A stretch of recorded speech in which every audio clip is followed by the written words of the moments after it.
G'day doggies fans, all things Bulldogs. It's the Canterbury-Bankstown Bulldogs Elite Pathways weekly wrap. Grand final edition, fantastic effort by our young pups and our ladies teams. Well done to the Harold Matt side, a fantastic win. They absolutely smashed the opposition and worked so hard and did so well, and the future is so bright. Eddo's got extended coverage of that. There'll be extended highlights plus a really great video at the end. So look out for that, which showcases the boys on the day. We'll also see the great efforts from the Tasha Gale and Harvey Norman Women's Premiership girls. And Eddo's going to talk about that, give his player of the match. All the other results will be discussed as well. But in the NRL, a great gritty victory to our boys. Everyone knows it already, 18-16. Everyone stood up. It was the debut of Carla Lawapu, which he did a great job. I'll call it a satisfactory performance. He's got a lot of improvement in him and obviously got to get some cohesion with the side. And he's only going to get better and better and better when he starts kicking the footy and doing that sort of stuff and playing the heads up stuff. He's going to be really, really good. But some really important tackles he made. RFM played his best game in a while. Defensively and in attack was way more aggressive. Preston, his usual self. But it was these lads, Jakey Averillo, another standout performance, 2 great tries, laid on by Braden Burns, who's impressed a lot of people. Serrato, having him as the backup fullback, maybe a masterstroke. Perham was strong again as well. He's currently second in kick return meters. But again, Joshy Reynolds, he did great early. Carla Lawapu come on and did a good job as well. But Braden Burns, 2 try assists, made plenty of meters. He was on one leg, he was injured. That way he got to defend and, the way they tried to save that try, which they scored in the corner, but then made it hard for the kick, and we won by 2 points. So there you go. Braden was our man of the match. Unfortunately, he's now injured for 5 or 6 weeks, which gives an opportunity to other wingers, and the Fox should be back soon. Heading up to Magic Round, it's another 5-day turnaround, but I think the boys can get the job done. They've done a fantastic job, and we get a couple of players back with Pele and hopefully Carraz if he's fit, and Max King as well. But could see the debut of Blake Wilson, who's someone we think has a real future in Canterbury-Bankstown and in the NRL. All right, guys, I'm really impressed with how the Dogs have gone. They're all playing for Cameron Serrato. He's working hard on their overall game, but I'll give it to you now, Eddo. Go ahead. Thanks, Michael. It's Eddo from the Elite Pathways Facebook page for another edition of the weekly wrap of the lower grades.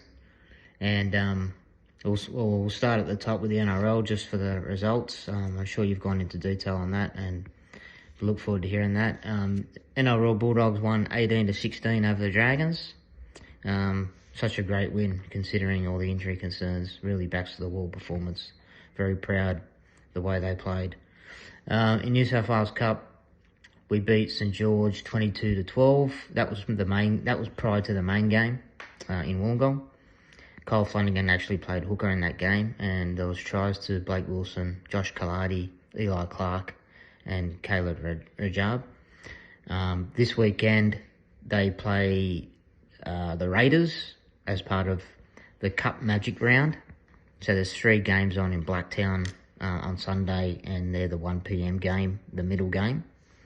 So looking forward to that. I should be able to get down there. In Jersey Flegg, they won also against St George at Belmore, 18-16. Tries to Samuel Kanan, Callum Weatherall-Stacey, Lawan Vito, and AJ Jones. So, interestingly, this week in Jersey Flegg, they swapped a lot of the players that were playing in Ron Massey Cup. And they were like some of the SG Bull players, the 18, 19-year-olds who were playing in Ron Massey and playing against older guys, much older guys, and getting flogged. So they moved them into the Jersey Flegg team, and they flipped them and put a lot of the Jersey Flegg players into the Ron Massey. So they're a little bit older, maybe 20, 21. and they were playing against the older Ron Massey Cup players, and they still lost Ron Massey, but not by too much. But yeah, I think it was a good experiment. We'll talk a bit more about the Ron Massey. But anyway, they have a bye this week in Jersey Flegg, and they'll be back next week. And yeah, in Ron Massey, they lost, as I said, to Mounties, 32-18, and that was at Belmore as well. Jonathan Seward try, Lachlan Vale 2 tries. So these boys, yeah, as I said, mostly 20 to 21 year olds. I just think that they could benefit with maybe every week just having maybe 2-3 guys who are, a bit older, maybe 24, 25, that are just staples there every week. And then they can sort of just rotate or keep the majority of those players that were in Jersey Flegg, the 20, 21 year olds. And it's not so much on them, and they get good experience playing against the older guys, the ones that they really see have a big future, and they want to progress them a bit faster into the New South Wales Cup setup. So yeah, I just think they could benefit with having a few older guys there to guide them. So they're still winless, and so they'll have a weekend off as well this week, and they'll play Penrith Brothers next weekend. In Sydney Shield, Moorebank Rams lost to Mounties 28-12 out at Hammondville, and they'll also have the weekend off and also face Penrith Brothers next weekend as part of a double header with Ron Massey Cup. I think it's at Hammondville. In Host Plus Cup, round 7, the Clydesdales beat Ipswich for the second time this year. The score was 46-10, and winger Mitchell Watson bagging 5 tries. Amazing effort, well done. And in Hastings Deering Cup, the under-21 Clydesdales, they also beat Ipswich 42-34 on a high-scoring game. And both Host Plus and Hastings Deering will play the Tweed Seagulls this weekend. It's time to talk about the grand finals from last weekend, and we'll start off with Harold Matthews. They played the Newcastle Knights, who finished second on the ladder, and we finished 4th. Previous encounter this year, they beat us 20-12. Pretty sure that was in Newcastle. It was fairly cool weather, light rain. I'm pretty sure the players would have enjoyed playing in these conditions. So early on, there was a few errors, a bit of nervousness from both sides, a couple of knock-ons, a couple of forced passes went astray, and it was 0-0 after 10 minutes. And then Ratu, our winger, put a Newcastle player into touch with a couple of teammates, and that was on the first tackle, and they were in our red zone, and the Knights were in good field position, so it was a crucial play. And there was a few good runs early on from Seve, Alatini and Leota, and the Knights scored first with a well-constructed backline try through the hands, decoy runners, and it was 6-0 after 15 minutes. And 20 minutes in, the Knights, they were dominating possession and field position, and we were lucky to be only down 6-0, I thought. Mohamed Adid then came on and made a great run in our own half, which was backed up by an Alatini run, and not long after that, McEwen Walsh scoots out a dummy half again, and he scores. And it was converted by Bronson Rubin, and it was 6-all.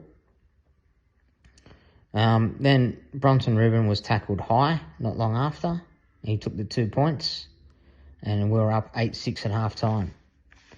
So then in the second half, a few minutes into the second half, and the Knights made a break, but was brought down just short by McEwen Walsh.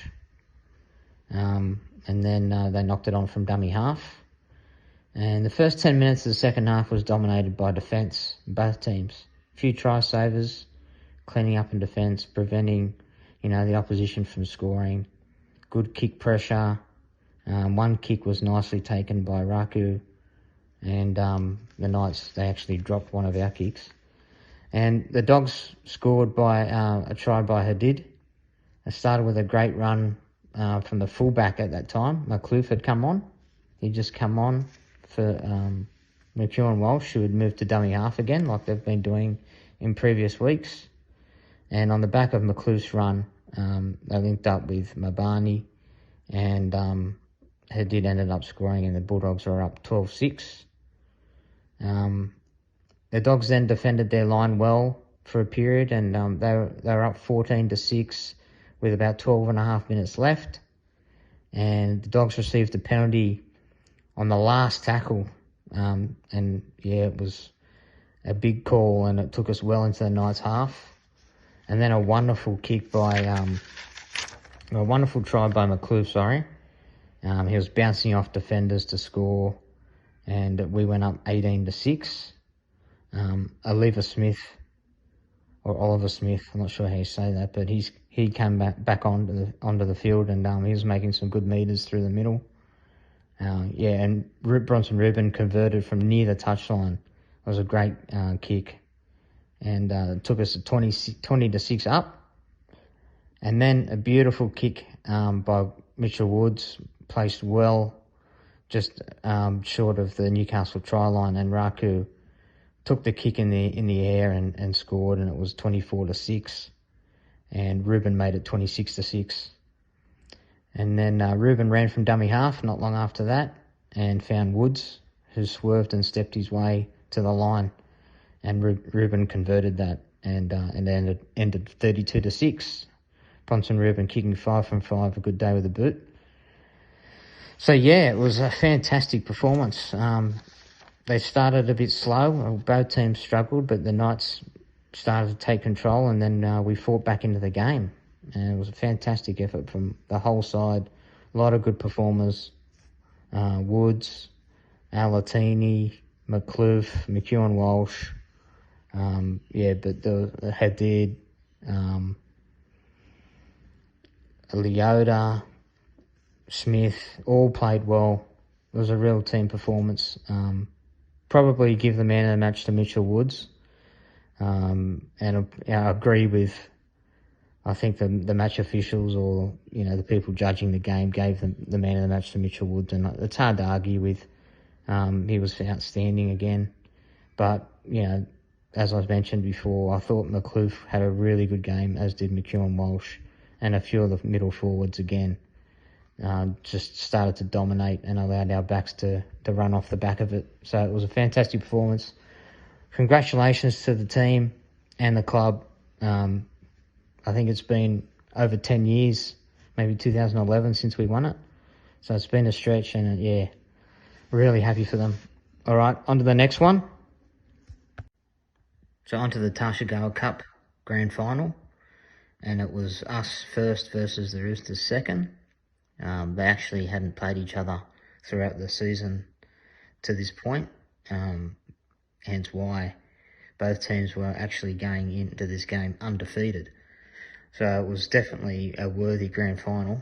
The Chooks went up 6-0 early on the back of a Bulldogs error from a kick.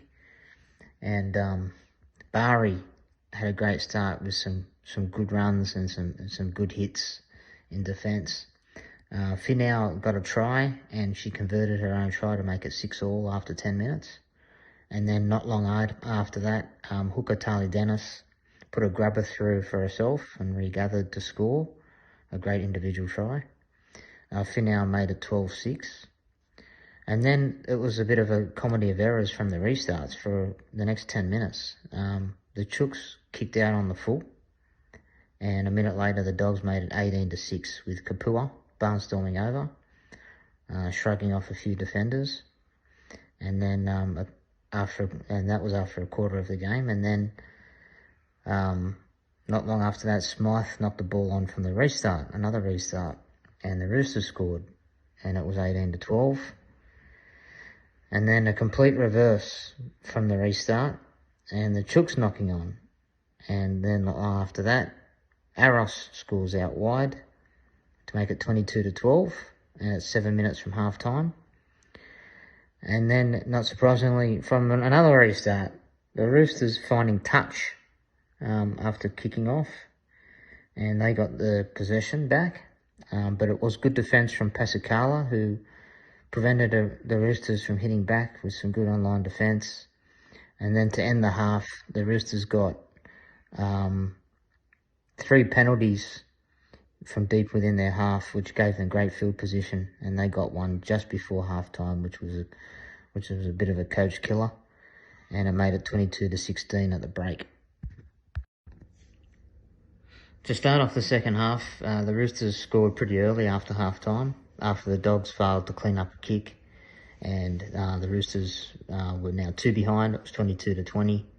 The wingers, Eddo and Smith, were starting to come in and help the forwards out, looking for work, which was good. And the Dogs were starting to not complete sets with a few drop balls and unnecessary forced passes. Pasakala made a great run, actually a couple of great runs, and one just forced the pass a little bit too much and it went over the sideline. But she was damaging again.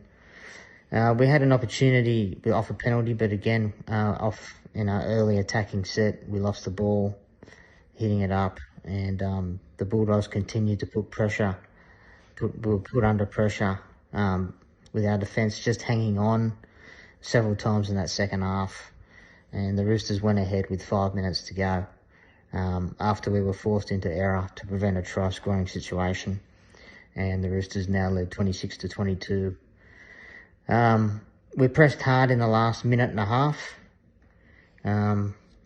with an attacking set on their line, but the Roosters just held on with some great scrambling defence to their credit. It was a great effort by the girls, but we just slightly outclassed on the day, and we should be very proud of ourselves and the season that we've had.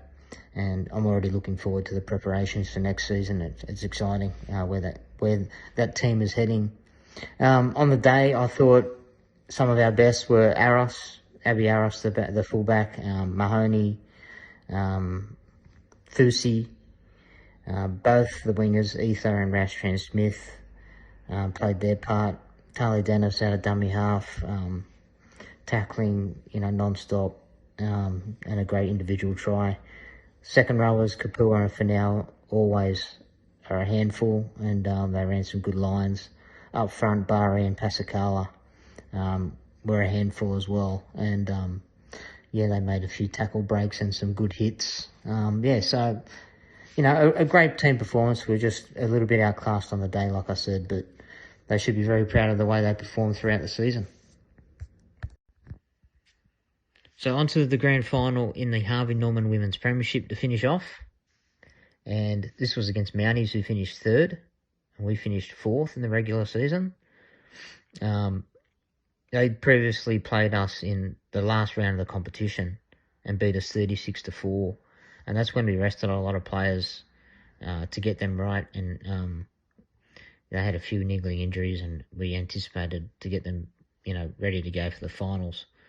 So anyway, looking at Mounties as they ran out onto the field, I noticed one thing: they're a big bloody team, and I knew this game was going to be dominated by some defence and some physicality, and definitely at various stages in the game, players going down and getting treatment. There's just some massive hits. Anyway, Gail Broughton, the 5'8", went close early on, and Taylor Preston forced a Mounties error with a grubber to the try line. Tapo dropped the ball with the try line open, just rushed receiving the ball. Broughton went close again after a dummy and go, only to knock it on over the line. We were dominating early possession. Mounties were held up over the line. Kennedy Cherrington doing well there with a little bit of help. Preston put another good pressure kick up with a good kick chase and forced a Mounties error. And then to start the second half, Broughton threw a great pass to Murphy and opened up a gap for her, and it was only a brilliant try-saving tackle by a Mounties player that prevented a certain try, and it was on the last tackle. It was a huge play. I thought that was our best opportunity to get ahead. And then Lendl went close soon after when reaching out to the line. A couple of last play options were a bit dubious for me, including a poor kick, and he went straight to the player, nothing in it, and a running it on the last with 40 metres out. Well, not the best, and not playing field position and not building pressure. Mounties started to dominate field position with a repeat set, less than 20 minutes to go, but Lendl put on a good hit, one-on-one tackle, and saved a certain try, and then not long after that, Depoe did the same. The commentators seemed to get Depoe confused with Soliola, and they also mixed up Ravix and Lendl a few times as well, I noticed.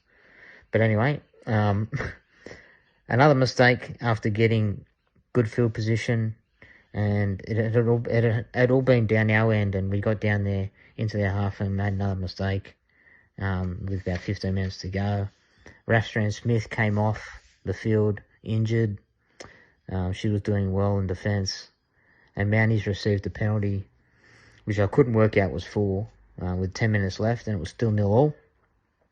Again, we invited Mounties back into our end when Broughton failed to find touch. I thought that was a huge error from the captain. And then they got a penalty, and there was 7 minutes left. Kept them down our end. And then they forced a repeat set again on our line. Gave them more ball, and then Power kicked a field goal with 2 minutes left to go up 1-0. Players were just out on their feet defending. I did want to have a closer look at that play just leading up to the field goal. I wasn't sure whether it was a knock-on or whether we just played at the arms and the ball went forward. But anyway, had to go with the ref, play to the whistle. And the game ended up 1-0, as I said. And Preston had a late attempt at field goal, 45 metres out, which, was an everything play that just, had to have a shot at. Anyway, it was a fantastic game, dominated by defence, obviously, and bruising encounter. Congratulations to Mounties, and congratulations to our girls. A fantastic season, and hopefully a lot of them will be back next year. A lot of them are now going on to Harvey Norman Women's Premiership. The NRLW, and we wish them best with their clubs in that competition. And hopefully we see some of them back next year in our Harvey Norman Women's Premiership team, which might have a mix of a few Tasha Gale girls coming up as well. Going on to some of the players' performances, thought the fullback Abby Church played well. Put herself in good field position, taking the ball, ran well, chimed in with the attack. Actually, the whole back line I was pretty impressed with. Ravix and Lendl form a good combination on one side. Lendl's defence was outstanding throughout the whole game. Murphy ran the ball well. I was a little bit disappointed with Gail Broughton. Taylor Preston started the game well, but she got a bit of a niggling injury, I think, and struggled a bit in the second half. Tawanai was great in the middle, as was the Charrington sisters. They were awesome. Rafstrand Smith as well, until she came off injured. And Takaranga Katoa also came on and did a few nice things, as did Maru. Yeah, so it was a very solid defensive game from our team. I just thought we lacked a little bit of direction at certain times when we really needed it. So my HNWP Grand Final woman of the match, I give it to Locke Kennedy Charrington. Last week it was her sister Ruben. This week Kennedy was absolute animal in defence. Tackled her hard out to a standstill. I just wonder how many tackles she made in this game, because she was in everything. And not only that, but she was tackling some pretty big bodies and putting her body on the line all game. And she worked very hard, and she made some try-saving tackles as well, putting her body in good positions. And she was a link to the edges, ball playing, and to the halves and the fullback. And she was a threat running the ball close to the line as well. She was just, unbelievable performance. And congratulations to you, Kennedy, and good luck to the future I believe you've re-signed with the Eels for the next 3 years. So good luck with that, and all the other girls who are moving on to other clubs as well for the NRLW season. And yeah, so that's it from me. Fantastic performance from all the grand finalists. It's been a pleasure to watch throughout the whole junior rep season, and I hope you all have a great year for the rest of the season, rest of the year, going back to junior clubs or playing in other competitions, and we look forward to seeing you progress. And I'll talk to you next week with a much shorter wrap. Okay, guys, see you later.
Go! 3.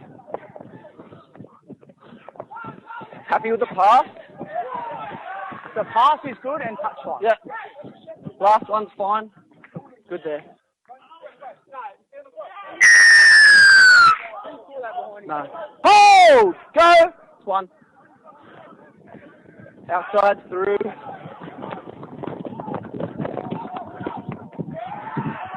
I'm happy. Get over here, Rob. Chin! Straight. Hold! Go! Outside. Less aggressive, good. Yeah. Still last. Force down. Let it go. Happy, Rob. Turn in. Get up. To me here. Hold. Guys, all the way. Hold. Go. 1. Yeah, thanks, mate. Outside. Through. Outside. That's fine. Still. I'm happy. Force down. Happy over here. Yeah. Good, mate.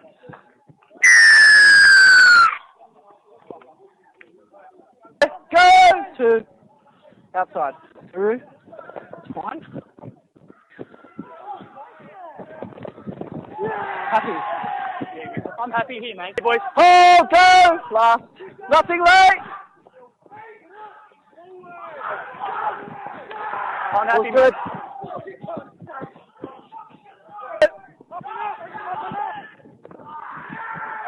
Good there. Happy there, mate. They'll kick off. A great run in this competition over the last few years. The Knights, this will be, if they win it today, will be their 4th Harold Matts title in 10 years. Obviously the minor premiers, the Panthers missing out, but we are go now in this University of New England Harold Matthews Grand Final for 2023. To the Bulldogs' first touch for the football. Round the back, Dorothy looks for him now, finds him, sees half a space. They try and pick him up and drag him in the touch. They don't try, they achieve.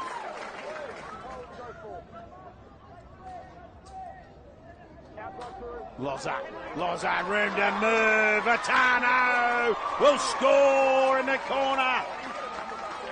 Scores the first try in this UNE Harold Matthews Cup Grand Final. Bit of hit it beautifully and slices it inside the right hand upright.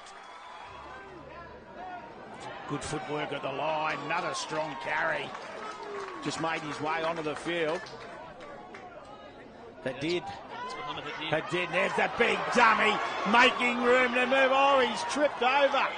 And a penalty, Alatini. Oh, no penalty. I thought I heard the whistle then. Best chance to bounce out of dummy half. McEwen Welsh. McEwen Welsh slices through. He caught the Knights asleep. Jumps out of dummy half. Tallis McEwen Welsh. And we are 6-4. We certainly are, and that's exactly what Alatini did last week. The half-time break. He moves in. It's just pushed away to the left. So Woods picks it up off the foul, and they're going to come again. Oh, the ball's hit the ground as Woods really tried to turn that into something. The ball was dropped from Fua. McEwen Welsh, dummy half. Looks up, short pass. Picks up Leorta. Leorta picks up Hadid. And a little tip off there from Leorta. Picks up Mohammed Hadid. And the Bulldogs have gone bang. Is there a better side in rugby league, Sully? I ask you, than a front rower passing to another front rower for a front rower to score a try. Gorgeous. Reuben for Woods. Woods floating around. Oh, they come up. Hasn't shot him though. McLoof. He bounces, and scores. Whoa. Eels, Bulldogs, Raiders all finishing on 14 points, and flags are in the air. 20 points to 6. Try for it did. Woods now. Woods kicks it across the face. Up they go. Down they come. Joke Rock. It was a lovely kick from Mitchell Woods, and it was exactly meant for that man. Oh, 9.5 for the acrobatics, and he sticks the landing. That was superb from Rorker. As Reuben moves in, the big crowd will tell us. Up they go. Another 2 points to the Bulldogs. Leorta it was. On the last tackle now, they got numbers. Woods bounces off the left foot, straightens it up, and the skipper will score. Flags are in the air. 32 points to 6 will be the full-time score.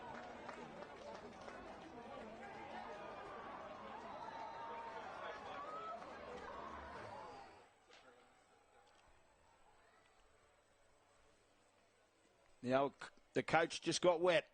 The traditional tip the bucket on the coach's head.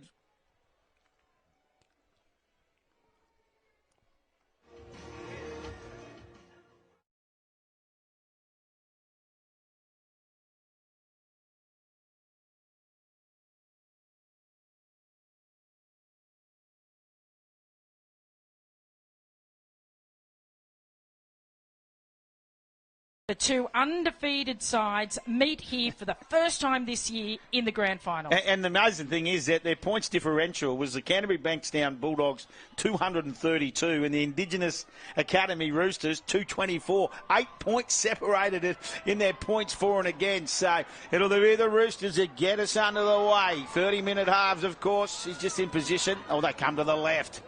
Didn't want to have a bet as they find that move it nicely. Look at the speed on Paige Lowe. She just backed herself. Plenty of room to do it, and Paige Lowe says bang. And the Roosters score first in this Harvey Norman Tarsha Cup Grand Final. Well, that's the so Barber now moves in. Tough kick to start the day. I'll tell you what, she sliced it. Don't you worry about that, Tarsha. It's between the sticks for 6, Sully, and the Roosters go ahead. It's a nice kick to open space. Don't let it bounce. As they come, there's trouble. Is there? Referee says try time. Well, there's nothing wrong with that. Wasn't the prettiest of tries, but they're all good enough for 4 points. Dangerous. Which way will she go? The numbers to the left. They can get it out there. They fire the long pass. Aros does well. Aros did a brilliant job to leap in the air and bring that ball down before she gave it to Rafstrat Smith. Little kick for herself. Bounce is going to be nice. Tarly Dennis.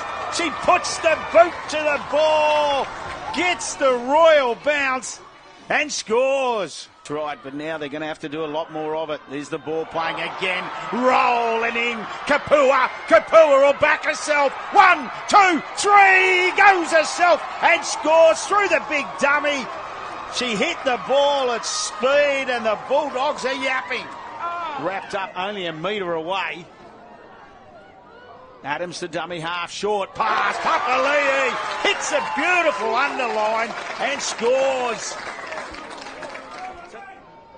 Moves in, looks good off the boot. Flags are in the air. How impressive is the skill level of this game, Sully? I tell you what, the bloke that's operating that scoreboard, if he thought he could relax because the women are coming on to finish the last 2 games, he's got another thought coming as the scoreboard continues to tick over. They're 5 from 5. Onto the field, Whitechurch in jersey 17. Makira throws 1, 2. They got numbers on the edge. Abby Aros. They won't stop her on an edge. Well, the Bulldogs have struck back yet again through Abby Aros, who almost settle up the middle, a powerful settle up the middle. Yeah, they can see now. Adams, she'll realise there's numbers out there. They give it a Bulmer. Bulmer will go herself and score in a corner. Right on half-time. Needing to score first in this second half. Numbers to the left if they can let the ball go. Let that Bulmer that she gets it on quickly into the corner. I'm interested to see what the touch charge in goal points to the spot. We just need to see who it was right on that far side. Now it won't matter. Scrum feed for the Roosters. 20 out in the middle of the field. They go to the short side. Talatona through half a gap. Still going, Talatona! And will score for the Roosters. Brooke Talatona. Yeah, she's 2 from 5, but she's done very this time. Let the crowd tell ya. Flags are in the air. Monolith Brown ends up with the ball as the siren sounds.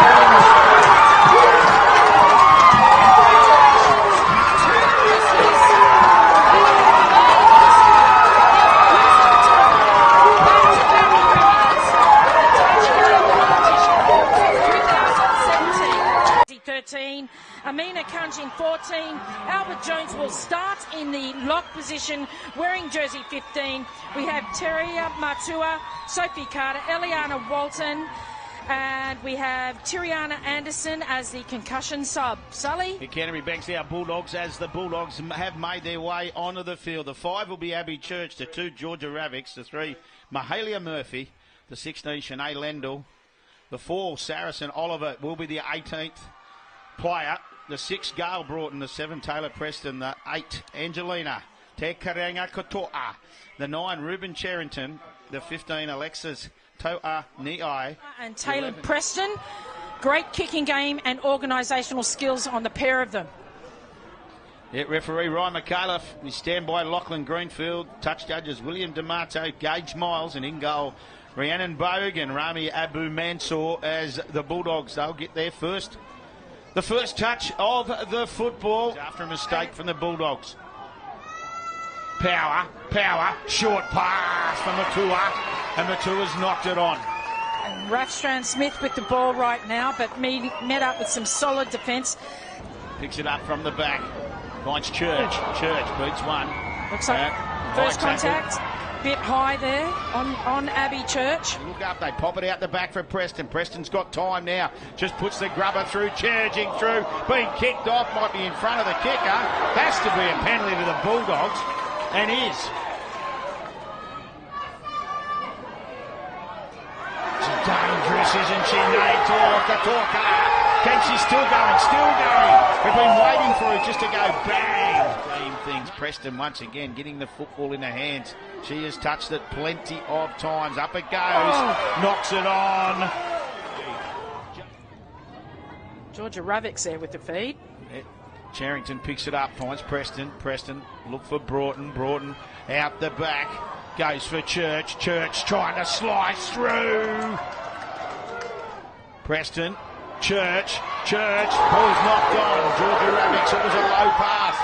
Now, Wilkins picks up the crumbs for the Mounties, and they come across and drive it to the ground. To the open, that's Taufa now, sorry.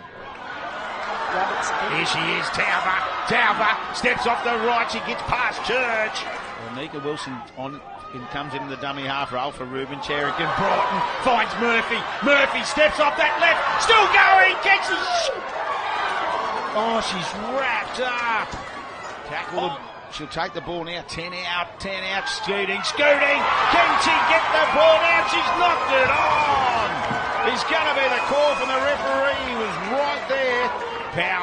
Power just puts the little kick through. That's a good kick. Sorliola has to go back, clean it up. Good DNA there. Nice soft touch from Power. Lovely kick from Tilly Power, and of course she's the first one there. The steam up. Long pass from bench. Talker. Here's the pad. Can she? Oh, what a tackle! It looked like Patessa Lee. Interesting to see what the referee says here. Yeah, I thought it went to the ground. Now winding up Walton. Oh! There's no sidestep there. She just tried to go straight over the top of Abby Church. Bent. Long pass. Goes back for Power. Power has a field goal attempt and kicked it. Matilda Power. She looks up. She says, shall I? Will I? Can I? And does. She absolutely does. Tilly Power, what a boot. You were just saying earlier, I think they're all out on their feet. Nobody's going to have that sort of energy to kick that. Is this a game of soccer? I kid you not. 1-0. Janelle Williams takes it on the full. What are they going to... Oh, Taylor Preston tried the long-range field goal to no avail. We've got people all over the place. We haven't waited for the referee to blow full time yet. Referee does blow full time now.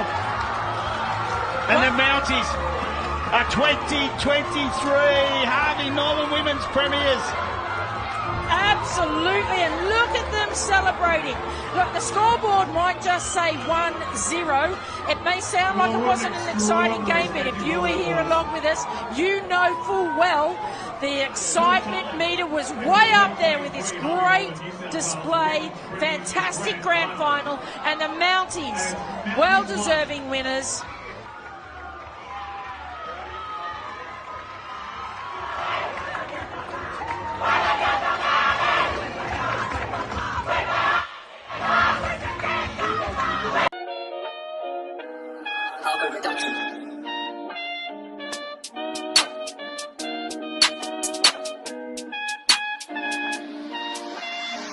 See, don't be on the road too tough, but I still cut you with the local tugs. Could I ran off the plug, but I kept it real and I showed him love.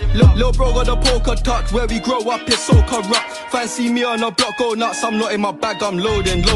Back then it was hand to hand, nowadays I don't have no involvement. In the trap I stay on my own, I'm home alone, Macaulay coking. YJ no commented that it's complicated, cause the case still open. The boys in blue tryna find them clues in the station, problem solving. Bro just jumped out the ride with a mask on face like he dodging COVID.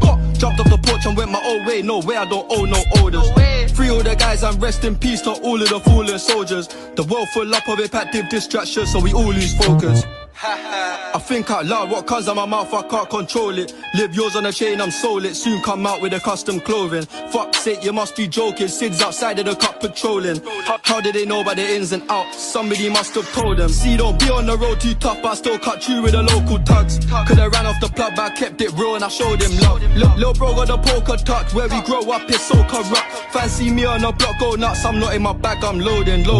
Back then it was hand to hand, nowadays I don't have no involvement. In the trap I stay on my own, I'm home alone, Macaulay coking. YJ no commented that it's complicated, cause the case still open. The boys in blue tryna find it.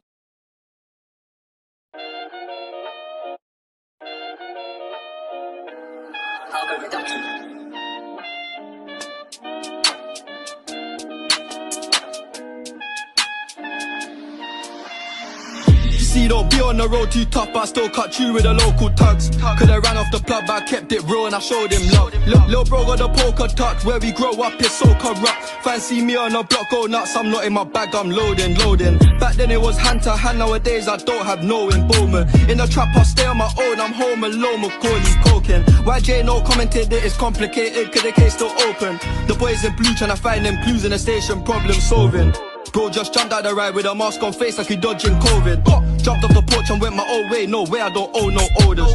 Free all the guys and rest in peace to all of the fallen soldiers. The world full up of repetitive distractions, so we all lose focus. I think out loud, what comes out my mouth, I can't control it. Live yours on a chain, I'm sold it. Soon come out with a custom clothing. Fuck's sake, you must be joking. Sid's outside of the cup patrolling. How did they know about the ins and outs? Somebody must have told them. See, don't be on the road too tough, but I still cut you with the local tugs. Could've ran off the plug, but I kept it real and I showed him love. Lil' bro got the poker touch. Where we grow up is so corrupt.